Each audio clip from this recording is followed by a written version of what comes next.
ایک بندہ مسلم اور کافر میں یہی ایک کلمہ فرق کرتا ہے کہ مسلمان دنیا کا وہ واحد انسان ہے کہ جو صرف اور صرف توحید پر اپنا ایمان اور یقین رکھتا ہے، اللہ کے ساتھ کسی کو شریک نہیں کرتا.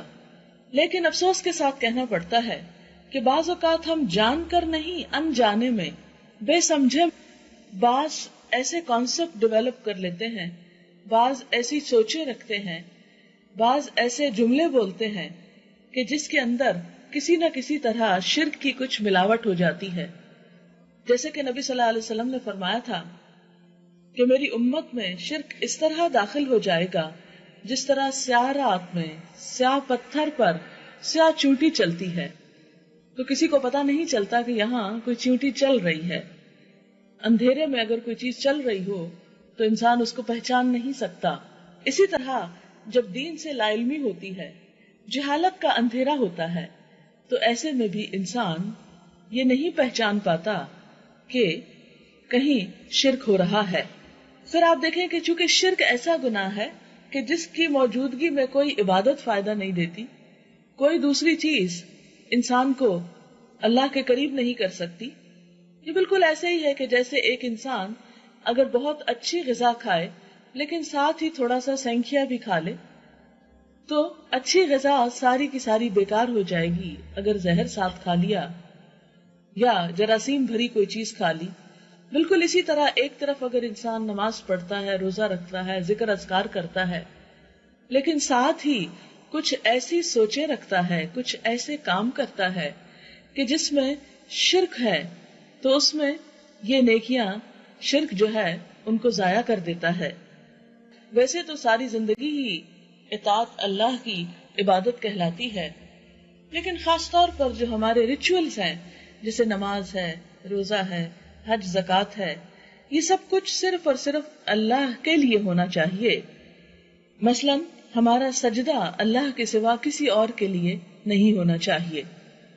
لیکن افسوس کے ساتھ کہنا پڑتا ہے کہ بعض اوقات ہمارے ہی مسلمان بھائی بعض قبروں کے آگے سجدہ کرتے ہیں، جس کا میری اپنی آنکھوں نے مشاہدہ کیا. بعض اوقات قبروں کے گرد طواف کرتے ہیں، بعض اوقات ان سے دعائیں مانگتے ہیں اور صاف الفاظ میں اللہ کے علاوہ دوسروں کو پکارتے ہیں. مثلاً آپ دیکھیں کہ کتنا عام ہے یہ جملہ ہمارے ہاں، یا علی. چلو اتنا ہوتا تو کوئی سوچتا کہ یہ شاید ویسے ہی ایک عادتاً جملہ بولا، لیکن ساتھ لگاتے ہیں مدد، یا علی مدد. اور واضح عقیدہ یہ رکھتے ہیں کہ ہماری مشکلات میں حضرت علی رضی اللہ تعالیٰ عنہ مدد فرماتے ہیں غائبانہ طور پر. اب دیکھیں کہ ایک مدد طلب کرنا ہوتا ہے کسی انسان سے. جیسے مثال کے طور پر اگر میں یہ ٹیپ ریکارڈر اٹھا نہ سکوں تو میں آپ سے کہوں کہ ذرا آئیے میری مدد کیجیے، یہ شرک نہیں کہلاتا. یہ مدد اسباب کے ساتھ ہے، یعنی آپ کو اللہ نے ہمت طاقت دی ہے، آپ چل کے میرے پاس آ جاتی ہیں اور ہم مل کر اس کو اٹھا لیتے ہیں، یہ شرک نہیں ہے.